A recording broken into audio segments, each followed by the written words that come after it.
Bojan Hodak tetap memiliki peran krusial walaupun nanti dia tidak berada di sisi lapangan karena udah 4 kartu kuning karena selalu ekspresif ya terhadap keputusan wasit dan kemarin mendapat kartu kuning lagi sehingga kemudian dia ya tidak ada di bench nanti. Tapi Persib masih memiliki Igor Tolik, juga ada Yaya Sunaria yang bisa untuk mendirect pemain secara langsung dari pinggir lapangan, dan ya ini bukan kasus pertama sih bagi Bojan Hodak kan. Dan ya Persib tetap Persib walaupun Bojan Hodak tidak ada di lapangan, tapi tangan kanannya bisalah menghandle pemain-pemain yang bertarung melawan Madura United nanti. Dan secara umum yaitu saya katakan tidak ada masalah. Tidak ada masalah ya. Walaupun waktu lawan Malut United kalah ya, nggak ada Bojan Hodak nih.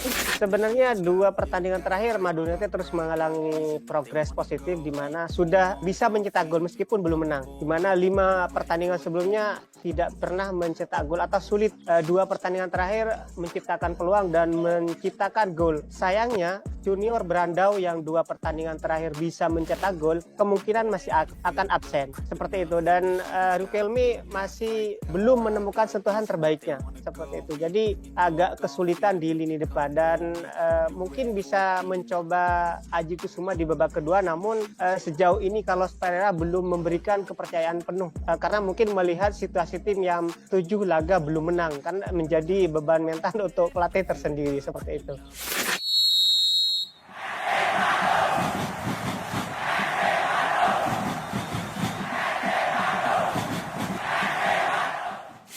Halo warga Tribuners dimanapun kalian berada, jumpa lagi di Ngobrol Persib bersama saya Rina Sukmawati yang akan membahas preview pertandingan pekan ke-23 Super League 2025-2026 antara Persib Bandung versus Madura United yang akan diselenggarakan di Stadion Gelora Bandung Lautan Api atau GBLA pada hari Kamis 26 Februari 2026.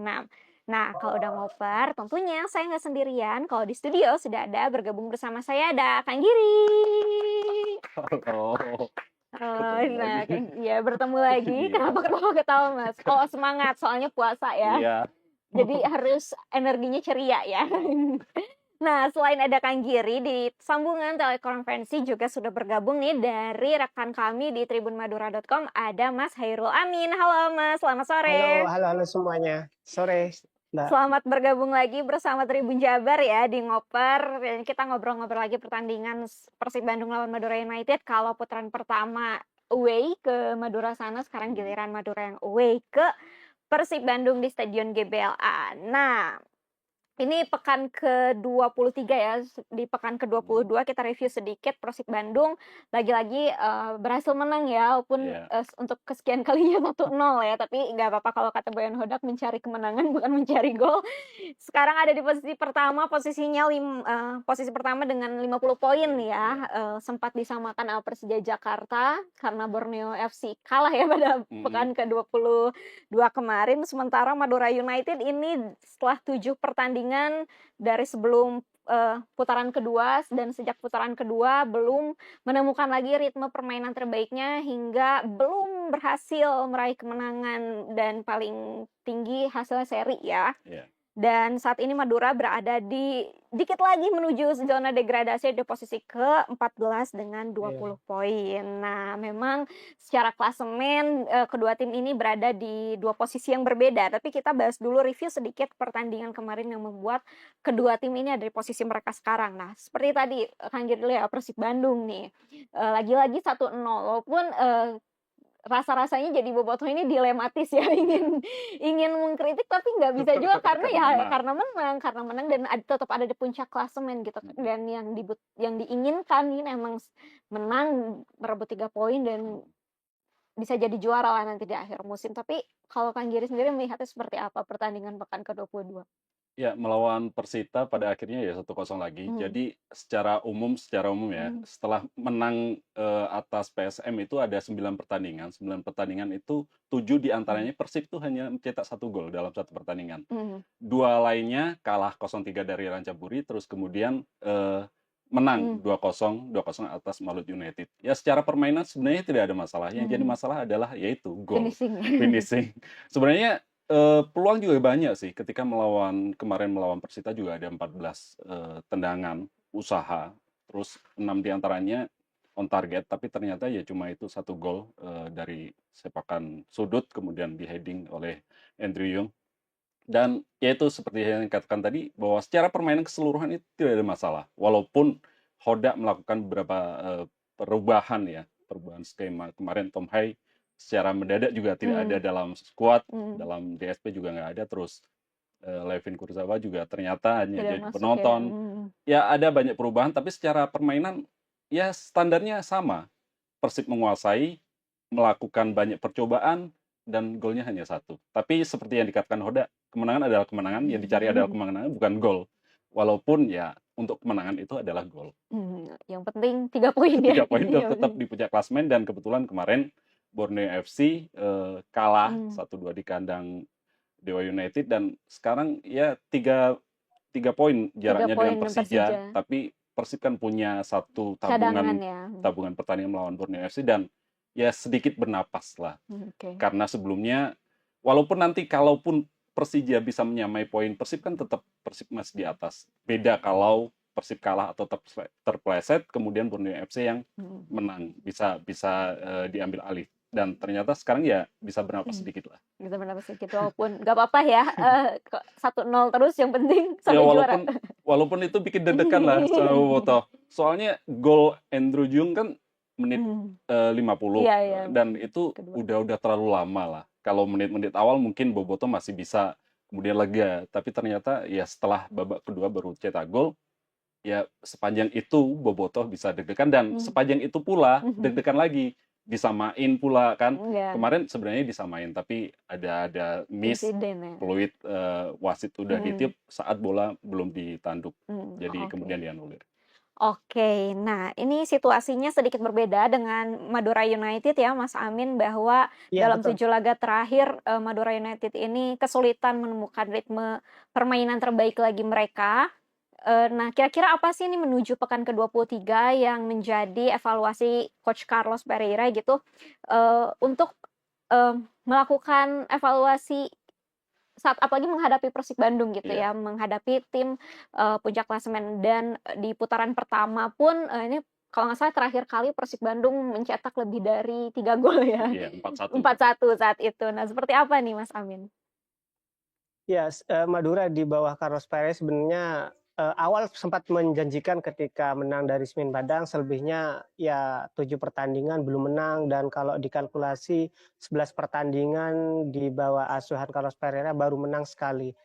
Ini juga menjadi beban mental buat pemain, apalagi nantinya akan menghadapi Persib Bandung. Sebenarnya Carlos Pereira sudah melakukan perombakan skuad, terus mendatangkan Riquelme dan Brandao yang 2 pertandingan terakhir berhasil mencetak gol. Sayangnya di laga ini kemungkinan akan absen karena cedera. 2 pemain asing yang ditangkan belum memberikan kontribusi besar, karena memang kalau saya melihat suplai bola untuk striker sedikit kurang, seperti itu. Jadi sebenarnya kalau mau dibahas menghadapi Persib ini sebenarnya bukan kalah atau menang, tinggal membahas kalahnya berapa, seperti itu. Kenapa pesimis ya tamu kita sekarang ini, rasanya langsung ingin membahas kekalahan, nggak dong lah ya, karena juga Persib Bandung kalau dilihat-lihat secara objektif ya, catatan melawan tim bisa dikatakan papan bawah juga nggak bagus-bagus amat ya. Terakhir melawan PSBS Biak pun hanya bisa mencetak 1 gol gitu. Maksudnya apalagi Madura United dengan banjir gedor, rasa-rasanya kesempatan itu masih ada gitu ya. Saya ngasih ini moral support lah ya buat Mas Amin dan teman-teman di Madura. Nah, tapi nih ngomong-ngomong putaran kedua ini, seperti tadi disinggung ada pemain baru ya, baik di Persib Bandung maupun di Madura United. Kalau di Persib Bandung beberapa baru menjalani debut saat Super League ya, karena sebelumnya di ACL. Nah, kalau di seperti tadi disinggung nih, Madura United ini ada 2 Brazil ya, berarti ada Riquelme dan Junior Brandao yang sama-sama sudah tampil dalam 5 pertandingan, dan Junior Brandao udah cetak 2 gol ya, dan kemarin terakhir mengalami cedera. Nah, bagaimana nih penilaian Mas Amin khususnya terhadap 2 pemain ini, karena didatangkan untuk menambah lini serang ya, apalagi Riquelme sempat dipasang di posisi di striker di depan gitu, sempat jadi winger juga. Nah, seperti apa sih Mas Amin melihatnya? Ya, sebenarnya secara performa pribadi antara Riquelme dan Brandao bisa dibilang cukup menjanjikan, cuma kan support dari pemain lain. Karena kan masuknya 2 pemain asing ini sedikit, menggeser-geser pemain, misalkan Iran Junior akhirnya kadang masuk dari bangku cadangan yang di putaran sebelumnya bersama Lulinya menjadi andalan, terus kemudian di laga terakhir yang mengejutkan Jordi Wehrman kan akhirnya masuk dari bangku cadangan, di mana sebelumnya Jordi bisa dibilang menjadi pemain utama. Terus Guillaume Berry di back sayap kanan yang juga baru didatangkan, sedikit kebingungan karena ketika memainkan Guillaume Berry, slot pemain muda di Madura cukup sulit karena saya yang bisa diandalkan ya cuma di back kanan, jadi yang di posisi Guillaume Berry sendiri. Oke, jadi Yang oke. yang juga menjadi catatan lini belakang ini, di 2 laga terakhir kan cukup banyak kebobolan, termasuk 2 gol ketika melawan Arema yang disebut Carlos Pereira prosesnya sangat mudah dan dalam waktu yang cukup singkat 5 menit 2 gol di awal babak kedua, seperti itu. Jadi poin-poin ini sepertinya sulit diatasi ketika menghadapi Persib Bandung. Makanya tadi saya bilang membahasnya bukan menang kalah, cuma yang dibahas kalahnya berapa. Seperti itu. Oke, jadi kalau secara objektif, memang, Persib Bandung ini jauh lebih unggul gitu ya, Iya. menurut Mas Amin bahwa, dalam melihat berkaca gitu dari pertandingan sebelumnya Madura United, apalagi dengan kehadiran pemain baru, nampaknya coach Carlos Pereira ini masih mencoba-coba gitu ya skema permainan yang tepat gitu untuk para pemain barunya ini, bisa ditempatkan di mana saja gitu ya. Nah, kalau Persib Bandung rasa-rasanya nggak pusing ya kalau karena setiap merekrut, bilangnya back, tahu-tahunya bisa Iya, tiba-tiba kemana-mana. jadi winger, ada di depan seperti Dion Marks kemarin. Dion Marks, akhirnya debut di Super League dan juga di ACL dia belum pernah ya. Jadi debut pertama di Persib Bandung menghadapi Persita menggantikan Kakang ya, walaupun di 15 menit terakhir pertandingan. Dan secara impresif bisa dikatakan seperti itu dia, posisi aslinya adalah bek tengah ya, Iya. dan menggantikan di posisi bek kanan, bisa membantu penyerangan juga. Bagaimana penilaian, Kang Giri terhadap anak muda ini? Ya, Dion Mark masih 20 tahun. Dia direkrut dalam posisi bek tengah ya, dalam posisi bek tengah. Walaupun dia mengatakan bahwa saya tidak takut, istilahnya seperti itu, saya tidak takut bersaing dengan bek-bek lain. Dia menyebut ada kemudian Matricardi, Julio Cesar, dan Barba. Tapi dari awal saya yakin bahwa itu bukan pesaing Dion Mark. Karena dari awal Bojan Hodak juga mengatakan bahwa ini adalah aset untuk masa depan. 2,5 tahun dia di kontrak. Dan kemudian seperti Kakang kan, Kakang itu awalnya kan memang ya bek tengah, kemudian dia dicoba di bek kanan dan Bisa untuk ya. slot pemain U23 ya sangat riskan sebenarnya. Walaupun di tim lain mungkin ada seperti Bali United juga ada kan, dia pemain U23 tapi di posisi sentral di bek tengah. Dan di Persib yaitu Kakang di bek kanan, kemudian kemarin Dion Mark ya walaupun masuk menit 87 kalau nggak salah, tapi dia beruntung berada di di lapangan itu agak lama. Ada injury time, Iya. ada 10 menit, 10 terus menit kemudian tambahan. ada sedikit insiden gol yang dianulir itu kan menambah lama lagi. Tapi walaupun dalam sedikit waktu itu dia bisa menunjukkan dirinya, walaupun masih berusia muda, tapi dia kan dari luar, walaupun Cepat statusnya ya WNI. beradaptasi ya. Dia kemudian ada ya memang beda sih dengan karakter Kakang. Saya melihat beda. Kakang dalam membantu penyerangan itu agak lemah. Saya bisa katakan seperti itu. Tapi kalau dia bertahan dia bagus. Kemarin Dion Mark ada tiba-tiba kemudian di sayap Masuk kanan. ya. Walaupun ya secara umum tidak berhasil dalam hal penyerangan. Tapi ini menjadi hal yang titik awal yang bagus untuk dia. Sebelumnya dia tidak bermain walaupun menjadi cadangan ketika dalam 3 pertandingan terakhir melawan Malut United, kemudian 2 pertandingan melawan Raja Buri, dia udah melihat lah kondisi teman-temannya, dia berada di bench, dan kemudian kemarin dicoba, dan ya itu, ini titik yang bagus untuk kedepannya. Dan mungkin dia nanti ketika melawan Madura United bisa mendapat lagi menit bermain. Walaupun ya slot untuk babak kedua kan sebenarnya tidak ada keharusan untuk pemain U23. Bisa saja Hodak memainkan pemain yang lain. Tapi ternyata Hodak memilih itu karena ini untuk persiapan untuk musim depan. Setengah musim ini adalah waktu yang bagus untuk Dion Mark untuk membentuk karakter dia di Persib, menyatu dengan pemain lainnya, dan kemudian menjadi andalan untuk musim depan. Karena kita tahu Kakang dan Robby Darwish yang seharusnya menjadi andalan untuk musim ini sudah tidak lagi bisa untuk musim depan karena usianya udah Usianya udah 23. 23 ya. Jadi Kang Giri melihat Dion Wax ini bahkan musim ini punya potensi untuk menggantikan Kakang lebih cepat. Saya pikir masih belajar Oh, lah. masih Kalau belajar. dari starting saya pikir belum. Tapi Oke. untuk dimainkan di penghujung laga, yaitu tadi walaupun Hmm. tidak ada keharusan slot lagi untuk pemain U23, bisa dilakukan Hoda untuk itu. Walaupun kemarin sebenarnya kan unggul 1-0 itu belum safety sih Iya. sebenarnya. Tapi kemudian Hoda berani untuk memainkan Dion dan Dion bisa menjawabnya. Oke, jadi rekrutan yang oke lah ya untuk back rasanya nggak pernah gagal ya kalau Iya, urusan beda dengan yang posisi itu lagi. Nah ini nih ngomong-ngomong pertahanan, setiap tim yang datang ke GBLA nih bahkan Ratchaburi FC saat datang ke Persib Bandung ya mungkin karena mereka udah unggul juga gitu kemarin, itu bermain cenderung bertahan, parkir bus, middle Iya. block gitu. Rasa-rasanya nggak mau ngasih kesempatan untuk Tom Hai, Luciano, Mark Locke dan lain-lain itu berkreativitas di tengah sampai bisa menusuk. Nah ini nih Madura United apakah mengingat posisinya juga yang sekarang sedang butuh bertahan gitu ya Iya. agar tidak tergerus ke zona degradasi, apakah akan cenderung bermain seperti itu juga middle block, parkir bus dan bertahan lainnya saat away ke Stadion GBLA nanti, Mas Amin? Sepertinya seperti itu, karena ketika pertemuan pertama Madura United coba bermain menyerang ketika bermain di Pamekasan ya terbukti 4 gol bersarang ke gawang Madura United karena tidak bisa dipungkiri serangan balik dari Persib memiliki pemain cepat dan bisa ada pemain juga yang bisa melepaskan tendangan dari jarak jauh, itu menjadi kesulitan sendiri bagi lawan. Dan mungkin strategi yang efektif memang seperti itu, bermain, bertahan, kemudian melakukan serangan balik. Karena ketika bermain menyerang, terbuka, dan bermain di kandang Persib, kemungkinan akan lebih banyak gol lagi dibandingkan putaran pertama, seperti itu.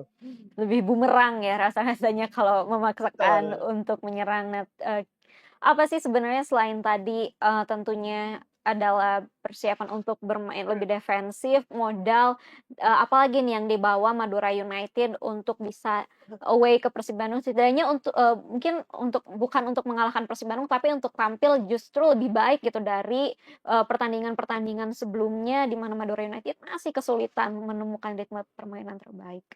Ya, sebenarnya 2 pertandingan terakhir Madura United terus mengalami progres positif di mana sudah bisa mencetak gol meskipun belum menang.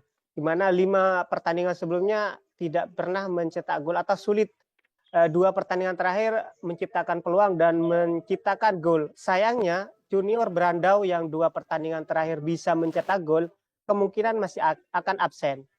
Seperti itu dan Riquelme masih belum menemukan sentuhan terbaiknya, seperti itu. Jadi agak kesulitan di lini depan dan mungkin bisa mencoba Aji Kusuma di babak kedua, namun sejauh ini Carlos Pereira belum memberikan kepercayaan penuh karena mungkin melihat situasi tim yang 7 laga belum menang, kan menjadi beban mental untuk pelatih tersendiri, seperti itu.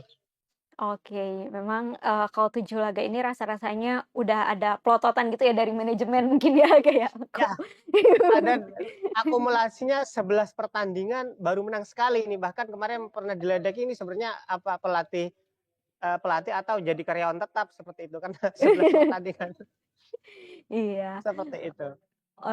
dan, memang, jangankan 11 ya, kalau di Bandung Iya, 1 aja rasa-rasanya kok bisa betul. terpeleset kan harusnya seperti itu ya, tapi, ya kita nggak tahu lah Madura United ini juga adalah salah satu tim sebenarnya yang tidak mudah ya untuk dikalahkan Persib, apalagi musim-musim sebelumnya gitu dengan permainan mereka yang solid dan Madura United juga salah satu tim yang nggak pernah malu-malu gitu untuk bermain menyerang di kandang lawan dimanapun gitu ya, kalau melihat berkaca dari, musim-musim sebelumnya. Nah, kalau dari Persib Bandung sendiri nih, modal apa yang dikantongi tentunya selain tetap menjadi pemuncak klasemen dan lain sebagainya, serta tantangan yang akan dibawa, dan harus hadapi pada pekan ke-23 ini?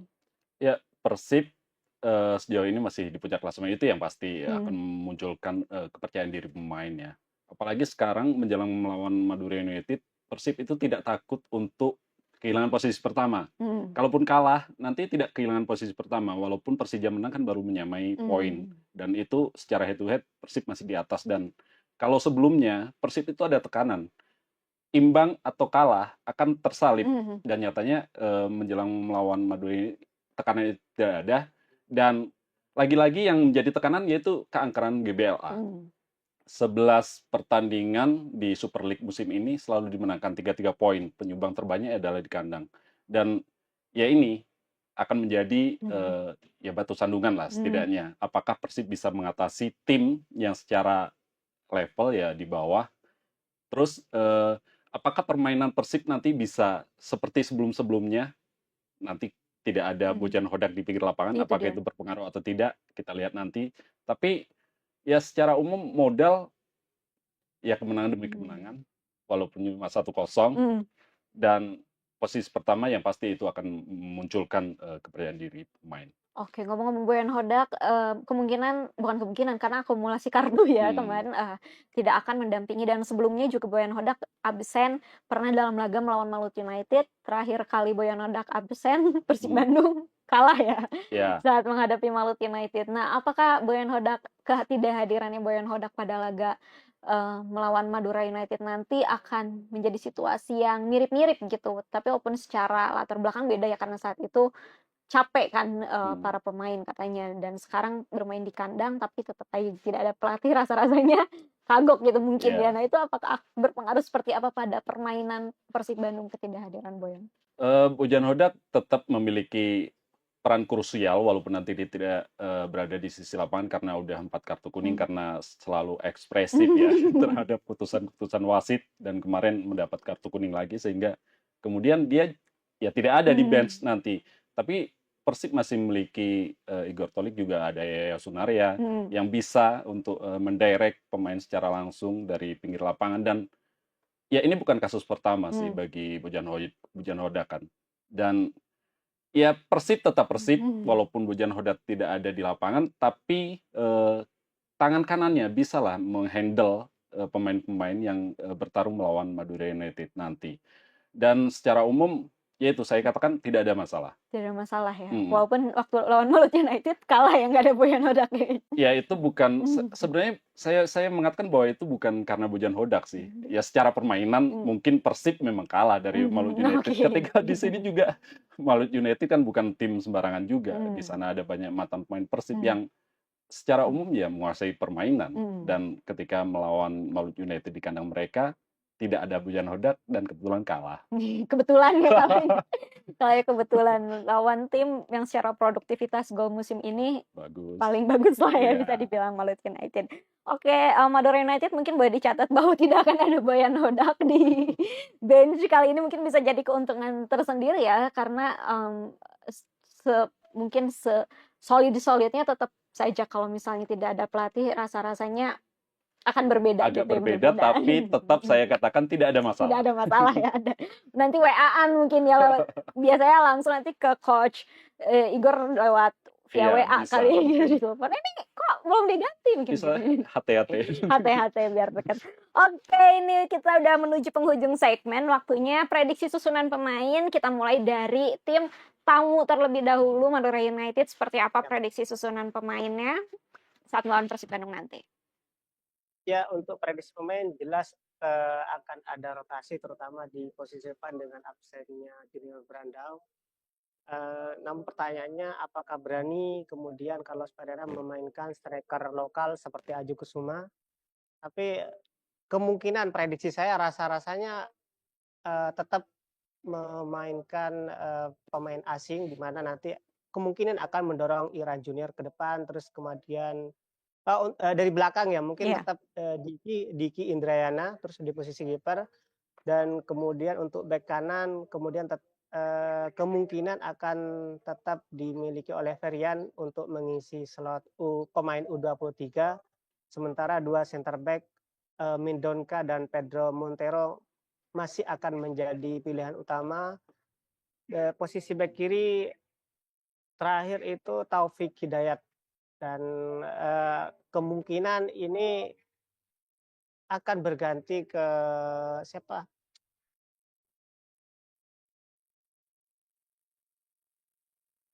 Kemungkinan tetap ke Taufik Hidayat yang juga akan mengalami pergantian di posisi gelandang, di mana sebelumnya Jordi Werman yang masuk dari bangku cadangan kemungkinan di pertandingan ini akan bermain sejak awal pertandingan, didukung mungkin Karim Pelik, terus kemudian posisi gelandang bisa memainkan atau mungkin akan berani memainkan Paulus Sitanggang, mungkin mencoba di posisi gelandang. Untuk di posisi depan ada Iran Junior, Lulinya, dan pemain baru Riquelme ya. striker. Iya betul, seperti Oke. itu. Langsung berhadapan dengan Brazil di transfer paruh musim ini banyak sekali ya pemain tim-tim yang mendatangkan pemain-pemain asal Brazil gitu, termasuk Madura United ini. Nah, kalau dari Persib Bandung seperti apa prediksi susunan pemainnya? Ya, saya pikir tidak ada perubahan signifikan dari pertandingan kemarin. Memang pertandingan kemarin ada perubahan, tapi kemudian nanti kayaknya tidak ada. Di posisi kiper masih kayaknya masih Teja, walaupun kemarin untuk pertama kali setelah pensiun Madik kemudian masuk DSP lagi, tapi kayaknya masih Teja. Terus di slot pemain U23 masih Kakang nanti di bek kanan, terus kemudian di dua depan kiper itu masih Matrikardi sama Barba. Eliano masih di kiri. Terus di tengah kayaknya ada sedikit perubahan, nanti tetap Putros sama Luciano. Ada Beckham di sana saya pikir. Beckham kemarin di babak kedua dimasukkan, kayaknya masih menjanjikan untuk dicoba dari ini kalau kita nggak tahu apakah Tom Hai apakah bisa masuk dalam squad nanti melawan Madura United. Terus kemudian di sayap kanan ada Barros, di juru gedor ada Andrew masih karena mencetak gol juga. Terus satu lagi mungkin Berguinho. Walaupun yang Barros pertandingan terakhir dicadangkan. Dan itu kayaknya untuk pertama kali deh. Iya, pertama kalinya yang Barros masuk dari bangku cadangan. Oke, kita tutup ngoper hari ini dengan tebak skor. Boleh dari Kang Giri dulu berapa? Oke, sebenarnya Persib itu secara umum melawan Madura United itu levelnya masih di bawah sih. Dalam 17 pertandingan Persib itu menang 5 kali, terus kalah 6 kali, terus 6 kali lainnya berakhir imbang. Tapi Persib adalah Persib dan ini adalah menjaga keangkeran GBLA untuk tetap bertahan di posisi pertama. Ya 2-0. 2-0. Baik, enggak 1-0 ya. Enggak. 2-0 lah, ya. 2-0. Oke, bagaimana dengan Mas Amin nih? Bagaimana prediksi susunan pemain tadi sudah tebak skor Madura United melawan Persib Bandung nanti? Prediksinya sih mungkin kalaupun bermain bagus dan tidak banyak kesalahan ya 1-0 lah buat Persib. Dan buat Persib terus namun catatannya ketika Madura United berjudi bermain terbuka ya akan lebih parah dibandingkan pertemuan putaran pertama ketika bermain di Pamekasan. Seperti itu. Oke, 1-0-nya buat Persib katanya objektif, tapi nggak apa-apa. Selalu ada bola itu bundar, selalu ada kejutan. Walaupun kita di Bandung berharap Persib Bandung menang, Madura United siapa tahu menyiapkan surprise. Iya. Apalagi kalau kata Boyan Hodak, siapapun timnya kalau udah melawan Persib Bandung pasti akan berjuang 3 kali. Selalu Hodak mengatakan bahwa itu pertandingan sulit. Iya, kata kunci sulit. Kata kunci sulit dan pertahan. Iya, dan tim kok udah main defensif juga bukan menjadi lawan yang mudah bagi Persib Bandung, terbukti selama ini 1-0 melawan tim parkir bus ya. Iya, kayak kemarin ketika melawan Persita juga melakukan pressing di tengah dan kemudian Persib juga kesulitan untuk melakukan manuver dan cetak gol. Oke, kita nantikan pertandingan Persib Bandung melawan Madura United akan berjalan seperti apa. Sekali lagi, Bobotoh dan Tribuners akan berlangsung di Stadion GBLA pada hari Kamis 26 Februari 2026. Karena bulan Ramadan, mainnya jam 20.30 waktu Indonesia Barat, tentunya tidak ada yang muslim, nggak ada kata untuk skip terawehan lagi ya, apalagi dekat sekali itu yang di Stadion GBLA dengan Al Jabar. Kalau gitu, terima kasih banyak telah menyaksikan. Kalau misalnya teman-teman Bobotoh Tribuners maupun nih supporter Madura United yang menyaksikan belum puas sama si pengen baca-baca lagi informasi seputar Persib Bandung lainnya, bisa langsung aja cek di tribunjabar.id, tribuncirebon.com, dan tribunpriangan.com. Kalau mau baca informasi seputar Madura United atau informasi peristiwa-peristiwa di Madura dan sekitarnya di Jawa Timur, bisa langsung aja cek di tribunmadura.com. Kalau gitu, Sarina Sukmawati mewakili seluruh kru yang bertugas pamit undur diri. Terima kasih telah menyaksikan dan sampai jumpa lagi di ngoper selanjutnya. Dadah! Terima kasih Mas Amin telah bergabung bersama Ya, kami. sama-sama. Don't lie at night, I be in my feelings, I'ma be fine, need time and I'll soon be winning. I can feel the blood creeping up from the heathens, got will, got fight, got pride, got reason. If they wanna go eat, then you know I'm gon' feed them. If you're coming for me, hope you're ready for a demon.